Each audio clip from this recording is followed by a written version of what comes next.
Good morning student, we are first year language across the curriculum and reflecting text में आपका जो पठन जो था वो कंप्लीट हो गया। पढ़ना आपने बताया है, पढ़ने की किस प्रकार व्यूह रचनाएं होती है, पढ़ने का क्रम किस प्रकार होता है, पढ़ने के लिए कौन कौन से हम बुक्स को यूज में लेते हैं। तो आपने पढ़ने से रिलेटेड बहुत सी बातों को सुना है। अब बात आती है लेखन का अर्थ एवं आवश्यकता। जिस प्रकार सुनना, बोलना, पढ़ना इम्पॉर्टेंट है, उसी प्रकार जो लिखना है वो भी सबसे ज्यादा इम्पॉर्टेंट माना जाता है। क्योंकि लिखने के माध्यम से ही क्या होता है, बच्चों में सभी प्रकार की अभिव्यक्त करने की तर्क शक्ति, चिंतन शक्ति, विचार को स्पष्ट करने की कला का क्या होता है, विकास होता है। विभिन्न प्रकार के कौशलों का विकास होता है। तो बेसिकली जब हम बात करते हैं कि विचारों को दो प्रकार से प्रेजेंट कर सकते हैं, हम विचारों को कितने प्रकार से प्रेजेंट कर सकते हैं, हम दो प्रकार से, लिखना और बोलना। ठीक है, लिखना और बोलना या पढ़ना, लिखना और बोलना।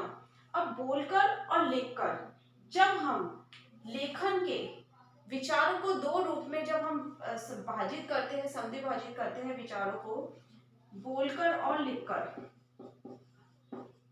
बोलकर और लिखकर,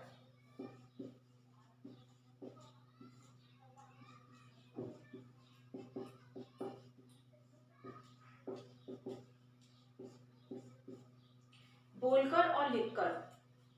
हम बोलकर तब करते हैं जब हम जिसको विचारों को बता रहे हैं, जब वो हमारे समीप है, जब श्रोता समीप होता है, जब हम अपने विचारों को बोलकर अभिव्यक्त करते हैं। इसके विपरीत जब श्रोता बहुत दूर होता है या हमारे पास नहीं होता, तो हम अपने विचारों को लिखकर अभिव्यक्त करते हैं। इसलिए कहते हैं कि,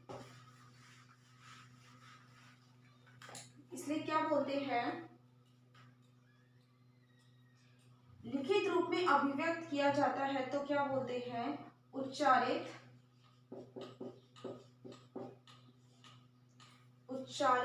ध्वनियों को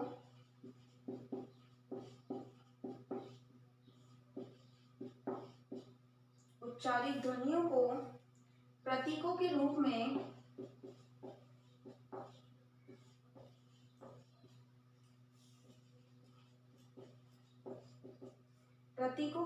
में व्यक्त करना, लिखना है।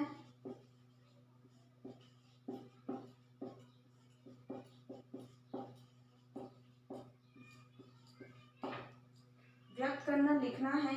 इन प्रतीकों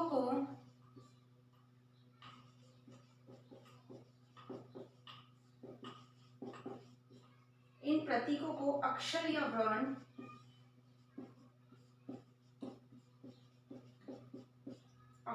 वर्ण कहा जाता है।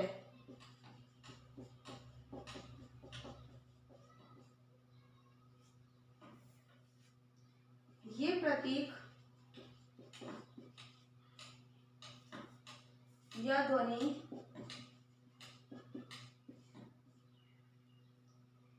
चिन्ह लिपि के ध्वनि चिन्ह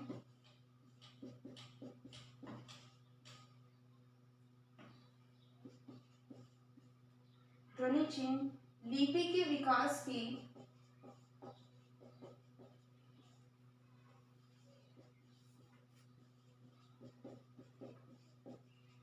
अंतिम अवस्था है। मतलब लेखन क्या होता है, उच्चारित ध्वनि जो हमारे मुंह से निकलती है, प्रतीकों के रूप में व्यक्त करना क्या कहलाता है, लिखना है। और वो प्रतीक क्या होते हैं, प्रतीकों को अक्षर या वर्ण कहा जाता है। ये प्रतीक कौन से होते हैं, अक्षर या वर्ण। जब हम अक्षरों को या वर्णों को, हमारी उच्चारित ध्वनियों को, एक तरह से हमारी उच्चारित ध्वनि क्या होती है, अक्षर या वर्ण हमारे मुख से निकलते हैं, और जब हम उसे व्यक्त कर देते हैं तो वही क्या होता है, लिखना कहलाता है। इसलिए जो अक्षर और ये वर्ण होते हैं, या ये जो हमारी उच्चारित ध्वनि होती है, या कुछ भी कह लो, प्रतीक कह लो, क्योंकि प्रतीक अक्षर और वर्ण है। अक्षर और वर्ण हमारी क्या है, ध्वनियां है।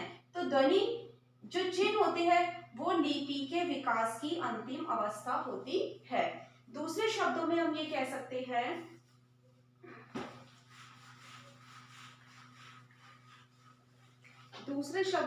कहते हैं कि भाषा को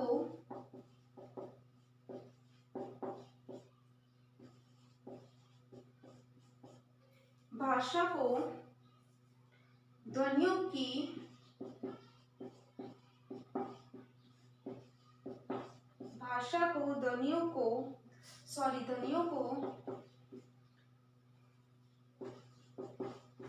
ध्वनियों को लिपिबद्ध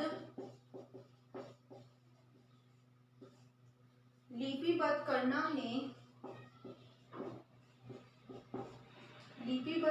ही लिखना है।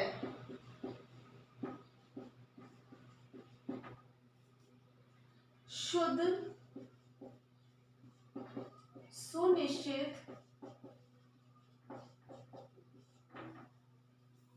एवं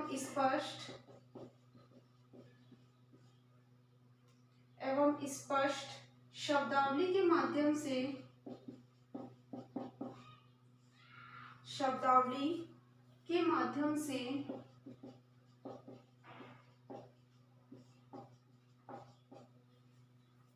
भावों एवं विचारों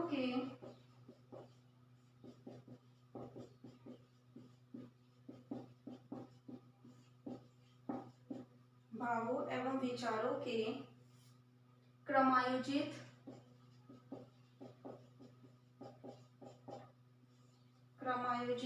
प्रकाश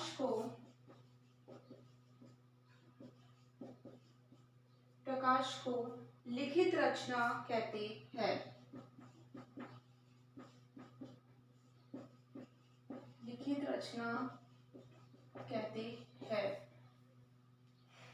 मतलब इसका मतलब ये है कि भाषा की ध्वनियों को, मैंने आपको बताया तो ध्वनि क्या होती है, विकास की प्रारंभिक अवस्था होती है या उसकी अवस्थाएं मानी जाती है एक तरह से, मतलब ठीक है ना, तो विकास की अंतिम अवस्था होती है।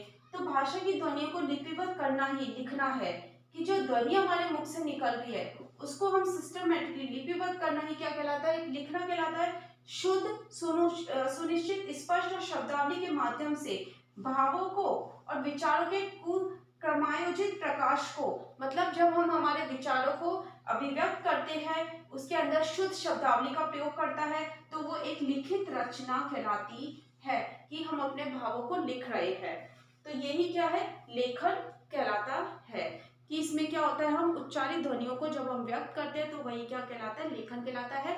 और जब हम उच्चारित ध्वनियों के साथ स्पष्ट शब्दावली के माध्यम से अपने भावों और विचारों के क्रमायोजित प्रकाश, मतलब क्रमायोजित करते हैं, उस चीज को योजना बनाकर चलते हैं, हम उस चीज को लिखते हैं, जब अभिव्यक्त करते हैं तो वो लिखित रचना कहलाती है। अब लेखन की जो आवश्यकता है वो 3 प्रकार से देखी जाती है। आवश्यकता को 2 भागों में बांटा जाता है। लेखन की आवश्यकता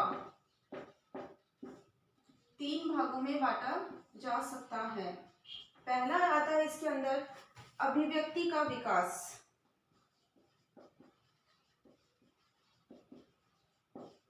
अभिव्यक्ति का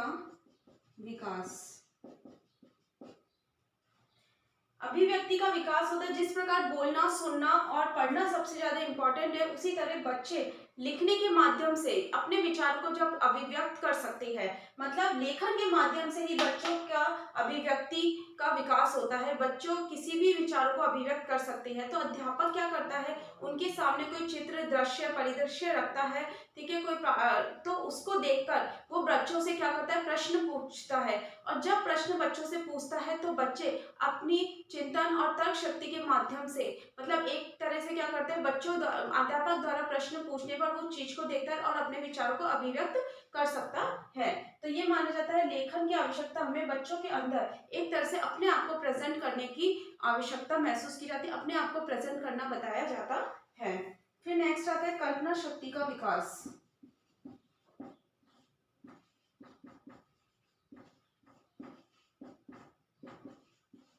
कल्पना शक्ति का विकास उस जगह आता है जब अध्यापक बच्चों को एक निबंध दे देता है, और जब बच्चों को एक निबंध देता है तो बच्चे उस निबंध को लिखने का प्रयास करते हैं, और जब वो लिखने का प्रयास करते हैं तो वो अपनी पूरी क्षमता उसके अंदर लगा देते हैं। तो उस क्षमता के अंदर हमें देखने को मिलता है तो वो चिंतन और मनन, कल्पना करता है एक तरह से, मतलब एक तरह से वो क्या करता है, हाइपोथेसिस अपने माइंड में बनाता है और उसके माध्यम से वो क्या कर देता है, अपने विचारों को क्या कर देता है, उसके सामने रख देता है।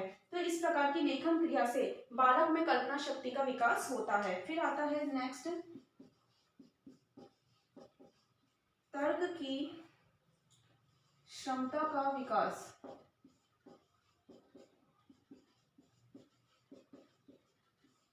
तर्क की क्षमता का विकास। कक्षा में छात्रों से अध्यापक द्वारा विभिन्न प्रकार के प्रश्न पूछे जाते हैं। जैसे कि एक निबंध का उन्हें शीर्षक दे दिया जाता है। अब जब उन्हें शीर्षक मिलता है तो वो कल्पना शक्ति के साथ साथ अपनी तर्क क्षमता, तर्क चिंतन, मनन सभी प्रकार की क्षमता का को यूज में लेते हुए उस निबंध जो उसको शीर्षक मिला है अपने निबंध को लिखने की कोशिश करता है और प्रश्नों के उत्तर देने में सक्षम होता है। तो ये माना जाता है कि लेखन एक ऐसी कला है जिसमें छात्रों में अभिव्यक्ति, कल्पना शक्ति और तर्क की क्षमता का विकास होता है। बच्चे अपने विचार को जितना बोलकर व्यक्त नहीं कर सकते उतना वो क्या करते हैं, लिखकर व्यक्त कर सकते हैं। यही क्या थी, लेखन की आवश्यकता थी। अब आपका होमवर्क है,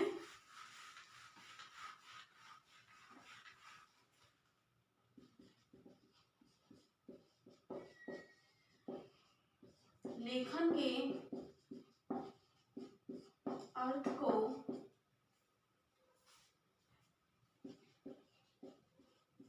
स्पष्ट करते हुए इसकी आवश्यकता को बताइए। लेखन के अर्थ को स्पष्ट करते हुए इसकी आवश्यकता को बताइए। घर पे रहिए, सुरक्षित रहिए। Thank you.